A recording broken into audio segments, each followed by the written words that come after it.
यहाँ से तो इनको भेजा था इसलिए कि होम मिनिस्टर साहब के साथ मुलाकात हो, जीडी शर्मा की commission committee report roll back हो। ये लोग तो वहाँ से पहाड़ियों के लिए एसटी का तोहफ़ा लेकर आए हैं और हाँ करवा के आए हैं अमित शाह जी से। सुनने में आया है कि अमित शाह जी ने कहा कि बिल्कुल मैं देने जा रहा हूँ और आप क्या उखाड़ सकते हैं, आपको आपका अलग कोटा मिल जाएगा, आप उससे खुश रहें। बाकी रही कमीशन की रिपोर्ट, वो जानूँ मैं जानूँ, मेरा काम है, मैं हिंदुस्तान चला रहा हूँ, देश चला रहा हूँ। क्या नंगे पाँव और बदन पे कफन, मिटा दे अपनी हस्ती को अगर कुछ मर्तबा चाहिए कि दाना खाक में मिलके गुले गुलजार होता है। नंगे पाँव चौधरी तालिब निकला है और बदन पे कफन है और अपनी कौम की हिमायत के लिए, अपने कौम के नौजवानों के दर्द के लिए, अपने कौम के हक़ और इंसाफ के लिए अब कौम को डिसाइड करना है कि चौधरी तालिब को चुनना है, इनकी हिमायत करनी है। और जिस सफ़र में ये अकेले निकला है, इस सफ़र में चौधरी तालिब का साथ देना है। हालिया ही एक होम मिनिस्टर के साथ डेपुटेशन की मुलाकात हुई थी मरकज़ के अंदर और वो वापस लौट कर आए हैं। आज चौधरी तालिब ने प्रेस कॉन्फ्रेंस दी है, समझने की कोशिश करूंगा इनसे। चौधरी साहब, पहले तो मुझे ये बताएं कि आप लोगों की डिमांड थी जीडी शर्मा की कमीशन की कमेटी रिपोर्ट रोल बैक होनी चाहिए और no ST for upper classes.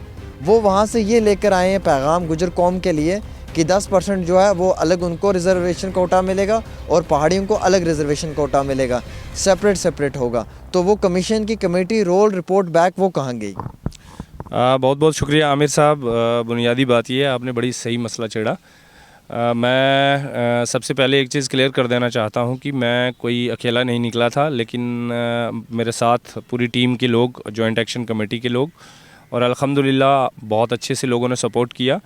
जहाँ तक ताल्लुक़ है आज के हमारी प्रेस कॉन्फ्रेंस का और होम मिनिस्टर साहब की, ऑनरेबल होम मिनिस्टर साहब के साथ मीटिंग का, तो उस ज़िम्मन में मैं आपसे गुजारिश करना चाहता हूँ कि हमारा पैदल मार्च करने का एक मकसद ये भी था कि हमारे साथ बातचीत की जाए और बातचीत किस लेवल की हो कि जो लोग फ़ैसला कर सकते हों। तो जब हम 18 दिन हो गए हमें कालाकोट में पहुँचे तो घर की दहलीज से निकलते हुए इंसान तब गूंगा हो जाता है जब उसे इंग्लिश ज़बान का इल्म न हो। यह महसूस करते हुए खादिम ज़हूर और उसके साथियों ने इंग्लिश बूस्टर नामी वो किताब तरतीब दी जिससे आपके शगुफ़े कलील वक्त में इंग्लिश ज़बान सीख सकते हैं। इस किताब में तजुर्बाकार जवानों ने इंग्लिश ज़बान के वो तमाम उसूल दर्ज किए जिनको पढ़कर हमारे बच्चों के अंदर इंग्लिश ज़बान का फाहम मजबूत हो। किताब में उर्दू के अलावा कश्मीरी तर्जमा भी मौजूद है। स्क्रीन पर मौजूद नंबर से रब्ता करके किताब 199 रुपये में हासिल। थैंकफुली होम मिनिस्टर साहब हालांकि गुजरात में इलेक्शन में बिज़ी होने के बावजूद उन्होंने ट्राइबल कम्युनिटी के इस डेपुटेशन को मौका दिया और हमारा एक डेपुटेशन यहाँ से 11 लोगों पर मुश्तमिल वहाँ दिल्ली में गया। इन्होंने बातचीत की और अच्छे से अपनी वकालत करने की कोशिश की, बातचीत रखी। अब वहाँ पे होम मिनिस्टर साहब के साथ जो बात हुई और उनमें फाइनली क्या बातचीत हुई, उन्होंने क्या कहा, उसी पे आज प्रेस कॉन्फ्रेंस थी। तो मैं उसी बात को आगे बढ़ाते हुए आपसे गुजारिश कर दूँ आपके ज़रिए से आवाम से कि जब होम मिनिस्टर साहब ने कहा कि जब मैंने कहा है आप लोगों को कि आपके कोटे के अंदर कोई छेड़छाड़ नहीं होगी तो फिर प्रॉब्लम कहाँ है। तो फिर हमारे लोगों ने, जो हमारे लीडरान गए हुए थे, उन्होंने कहा कि जनाब मसला ये है कि आपने तो कह दिया लेकिन कॉन्स्टिट्यूशन प्रोविज़न क्या है इसकी। उस पर होम मिनिस्टर साहब ने ये एश्योर किया है कि मैं एक बिल लेके आ रहा हूँ और एक लेजिस्लेशन लेके आ रहा हूँ, एक कानून बना रहा हूँ मैं, कि जिसमें जम्मू कश्मीर के जो शेड्यूल ट्राइब हैं उनके 2 ब्लॉक बनेंगे। एक ब्लॉक में जो ऑलरेडी शेड्यूल ट्राइब की कम्युनिटीज़ पहले से थीं वो रहेंगी और नंबर 2 वो कम्युनिटीज़ जो नई ऐड की जा रही हैं उनको इस दूसरे ब्लॉक के अंदर डाला जाएगा। तो जो नई आएंगी वो पुराने वालों में दाखिल नहीं हो पाएंगी, जो पुराने हैं वो नए वालों में दाखिल नहीं हो पाएंगे। लेकिन अब इस पे बहुत सारे ख़दशात हैं, बहुत सारे सवालात हैं। एक तो वो बिल सामने नहीं आया, अभी जब वो आएगा पब्लिक में आएगा, पब्लिक डोमेन में, तो तब देखेंगे उस पर, पढ़ेंगे उसे क्या है उसमें। दूसरी बात यह है कि देखें, एक चीज़ समझनी पड़ेगी हमें कि हिंदुस्तान के अंदर कोटा विद इन कोटा का कोई प्रोविज़न नहीं है। कुछ स्टेट्स ने ट्राई किया था लेकिन वो सुप्रीम कोर्ट ने बाद में उड़ा दिया कि आप एक कम्युनिटी के अंदर दूसरी छोटी कम्युनिटी या उसकी एक ब्लॉक बना के अलग से नहीं दे सकते। लेकिन अब गवर्नमेंट आ रही है तो गवर्नमेंट ही कानून बनाती है, ये भी हमें समझना पड़ेगा। एक सवाल रहेगा मेरा आपसे यहाँ पे, जो कमीशन की कमेटी रिपोर्ट थी जीडी शर्मा की, ये रोल बैक के लिए आपकी आवाज़ बुलंद हुई थी, क्या अब ये एहतजाज आगे भी इसी तरीके से दिखेगा या फिर अब धन्यवाद यात्रा शुरू कर दोगे आप लोग? देखें जनाब, सबसे बड़ी ताकत होती है अल्लाह तबारक व तआला की और उससे बड़ी दूसरी बड़ी ताकत है आवाम। तो हमने अपना फ़ैसला जो है, हमारे साथ जो भी घटा अब तक, उसमें थोड़ा ऊपर नीचे कर लें अगर आप, तो ठीक है। हम भी कोई बहुत पढ़ी लिखी कौम नहीं है, तूफ़ान वक्त से हमने भी अभी पढ़ना शुरू किया है, तो ठीक है, चीज़ें हुई और हम भी चाहते थे बातचीत हो और अच्छे लेवल पे बातचीत हुई। होम मिनिस्टर से बढ़ के अब किससे ही बात होगी, एक प्राइम मिनिस्टर साहब बचते हैं। तो होम मिनिस्टर साहब ने जो एश्योर किया है एक लेजिस्लेशन के लिए, हम सवाल उस पर खड़े कर सकते हैं कि लेजिस्लेशन जो आएगा उस पर स्ट्रॉन्ग अपनी दलील पेश की जाए, क्योंकि करना तो बिल आखिर कौन गवर्नमेंट ने है। तो गवर्नमेंट जब कानून लेके आ रही है 2 ब्लॉक अलग अलग बनाने के लिए, अब उस पर सवालात खड़े होने चाहिए, उस पर बात होनी चाहिए। वो ये कि जनाब आप जब कानून लेके आ रहे हैं तो जब रिजर्वेशन विद इन रिजर्वेशन का सवाल है उठता ही नहीं, तो आप ये वाहिद एक जम्मू कश्मीर यूटी ऐसी होगी जिसके अंदर आप पहाड़ी कम्युनिटी और उनके साथ जितने भी क्लासेस हैं उनको ऐड करके एक शेड्यूल ट्राइब का ज़ुमरा बना रहे हैं। एक पहले से है जम्मू कश्मीर में लद्दाखियों को माइनस करके, गद्दी हैं, सिपी हैं, बाल्टी हैं, हम हैं, तो उन सब का एक ब्लॉक होगा। तो अब सवाल ये है, जो मेरा गुजारिश करना चाहता हूँ वो सवाल ये है कि आया जब आपने एक बीच में दीवार खड़ी कर दी उस कानून के तहत कि भाई तुम उधर नहीं जाओगे, तुम इधर नहीं आओगे, वो दीवार कितने टाइम के लिए होगी, ये बड़ा सवाल है। क्योंकि अगर सुप्रीम कोर्ट के अंदर एक सिंपल एप्लीकेशन मूव हो गई कल को कि जनाब जब पूरे हिंदुस्तान में रिजर्वेशन विद इन रिजर्वेशन का कॉन्सेप्ट नहीं है, आपने JNK में कैसे दे दिया, तो वो भी उड़ सकती है, वो दीवार गिर सकती है। ये सोचना चाहिए कौम को। आखिरी में इसी सवाल की ज़िमन में आखिरी कि जो आपने कहा कि आगे क्या होगा, क्या धन्यवाद यात्रा, ऐसा कोई प्रोग्राम नहीं है। हाँ, एक चीज़ ज़रूर है, हम शुक्रगुजार ज़रूर हैं गवर्नमेंट के, उन्होंने बातचीत इनिशिएट की कम अज़ कम। लेकिन ये ज़रूरी नहीं होता कि मूवमेंट के अंदर जो है आप पहली ही बातचीत में अपनी बात मनवा लें, ऐसा ज़रूरी नहीं होता। गवर्नमेंट भी ज़रूरी नहीं होता कि पहली बातचीत में आपकी सुप्रीम कोर्ट तक पहुँचेंगे, वो दूसरे रास्ते हैं। हम फ़िलहाल अगर पॉलिटिकली बात करें गवर्नमेंट के ज़िमन तक, तो उसमें भी ठीक है, हम जो है अपने लेवल पे बात करेंगे। देखें, सबसे बड़ी मैंने पहले ही कहा अल्लाह की ताकत है और उसके बाद कौम, लोग आपके, तो हम लोगों के पास जाएंगे, लोगों से बातचीत करेंगे। फिर से ट्राइबल बचाओ यात्रा शुरू होगी। ये कौम पे है, कौम कहेगी ट्राइबल बचाओ मार्च करना है तो करेंगे, कौम कहेगी नहीं ठीक है यहाँ तक। इसमें कुछ चीज़ें लीगलिटी और कॉन्स्टिट्यूशन पोजीशन ये है, अगर गवर्नमेंट कोई ठोस इकदाम उठाती है, मिसाल के तौर पे हमारा जो कोटा है जम्मू कश्मीर के अंदर वो परमानेंटली सेव हो जाएगा, या नेशनल लेवल पे हमारी जो चीज़ें हैं वो बच जाएंगी, तो फिर ठीक है। मतलब कोई हमारा पॉलिटिकल तो मसला है नहीं है कि हमने लड़ना ही लड़ना है। जनाब तालिब जी, कफन फिर पहन कर क्यों आए हो? कफन इसलिए है कि कम्युनिटी के अंदर एक मैसेज ये चला गया, जब से हमारी दिल्ली में मीटिंग हुई तो उसके बाद कम्युनिटी में ये चला गया कि शायद गुजर बकरवाल जॉइंट एक्शन कमेटी ने कोई सौदा कर लिया, किसी झुकाव या दबाव में आ गए। तो कफन इसलिए है कि कौम को सब्र रखने की ज़रूरत है, इंशाल्लाह बेफिक्र होने की ज़रूरत है। हमने पहले ना कभी पहले बिके थे, इंशाल्लाह ना अब बिकेंगे। तो हमारी गुजारिशात यही हैं कि मैंने कफन इसीलिए पहना है कि एक तो कौम को ये तासुर चला जाए कि मरते दम तक, अगर मर भी जाएंगे, मरते दम तक एक चीज़ ज़रूर रहेगी कि कभी भी आपका सौदा नहीं होगा इंशाल्लाह। हाँ, उसमें बीच में ऊपर नीचे हो सकता है। मूवमेंट आपने शुरू की लेकिन आप ही को होम मिनिस्ट्री तक नहीं पहुंचाया।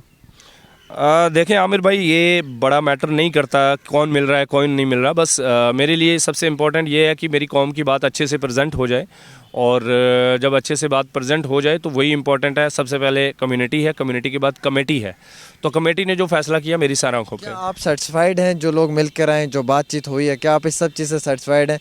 जो आपकी डिमांड थी, जो आपके कौम के नौजवानों की डिमांड थी, क्या वाकई तौर पर वो सरकार ने पूरी की है या अमित शाह जी का एक लॉलीपॉप है?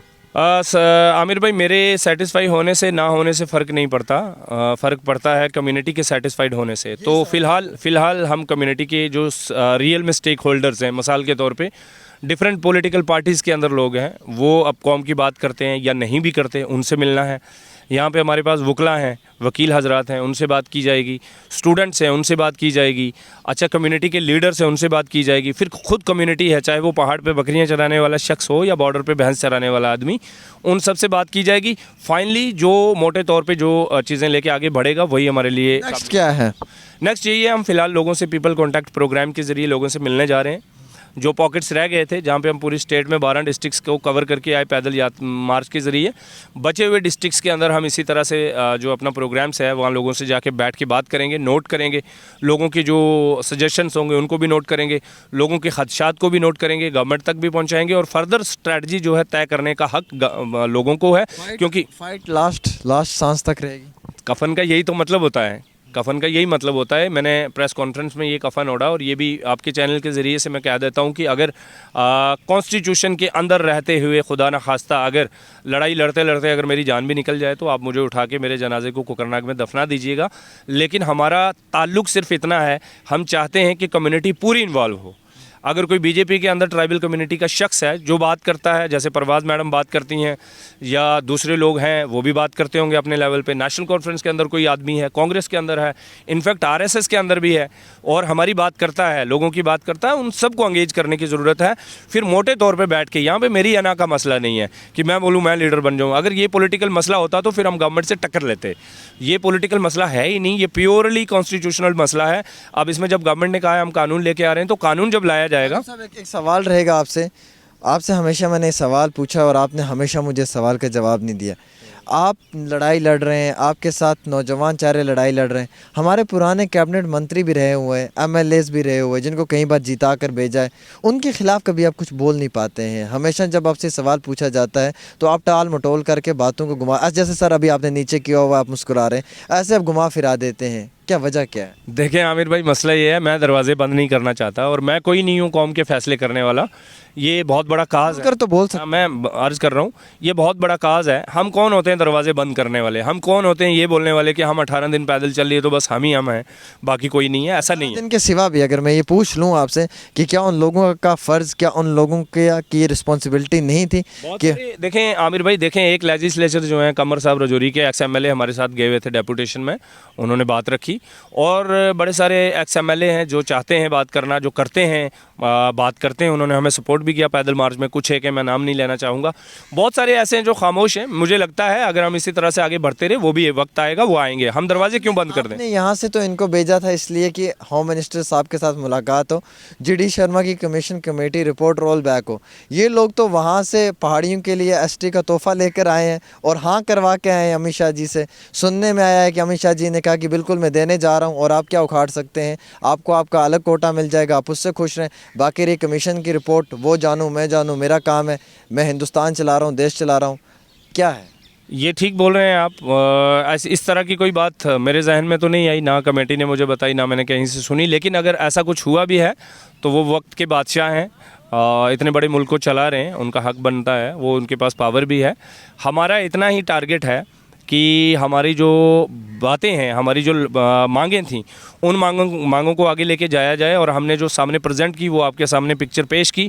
आगे का फर्दर जो भी होगा, जो कौम तय करेगी, कौम बोलेगी आपको लड़ना है हम लड़ेंगे, कौम बोलेगी खामोश होकर बैठ जाओ हम उसके लिए बैठेंगे। लेकिन एक गुजारिश मैं ज़रूर करना चाहूँगा आपसे कि देखें, बातचीत जब होती है तो बातचीत से रास्ते खुलते हैं। गवर्नमेंट को भी ये तासुर ना जाए, हमने बातचीत इसलिए भी की कि गवर्नमेंट को ये तासुर ना जाए कि हम अंडामेंट हैं, हम बात नहीं करना चाहते। तो मैंने पहले ही कहा, जब ये प्योरली कॉन्स्टिट्यूशन मसला है तो वो कॉन्स्टिट्यूशन की रहते हुए एक लेजिस्लेशन के लिए बोल रहे हैं कि हम लॉ लेके आ रहे हैं, आने दीजिए, तब तक हम भी बात करते हैं, तब तक लीगल पोजीशन क्या बनती है कम्युनिटी खुद फैसला करेगी। जब बिल भी आ जाएगा सामने तब भी पता चल जाएगा।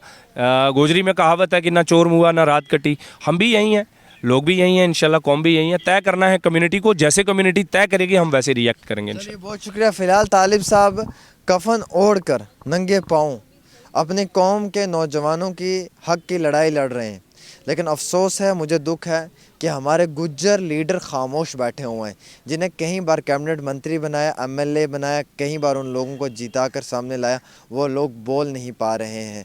फ़तह ख़्वानी दुआ मग़फ़िरत मुर्तज़ा कमाल ने की थी, उसके बाद थोड़ा सा फ़र्क पड़ा था, लेकिन आज फिर वही पोजीशन है। वाहिद एक अकेला नौजवान है जो ये लड़ाई लड़ रहा है अपने सर के ऊपर, और इसके वक्ती तौर मदद व इमदाद जो है वो जॉइंट एक्शन कमेटी की जानिब से की जा रही है, जिसको मद्देनज़र रखते हुए ये अपने हकूक़ और जम्मू कश्मीर के आम शहरियों के हकूक़ की लड़ाई लड़ रहे हैं। फ़िलहाल नेक्स्ट प्लान क्या होगा वो बहुत जल्दी दिखाई देने वाला है आप लोगों को। शायद मुझे ऐसा महसूस होता है कि ये यात्रा फिर से शुरू की जा सकती है और आवाम के हक़ और इंसाफ के लिए आवाज़ बुलंद की जा सकती है। छोटी सी रिपोर्ट आमिर सुहेल के साथ।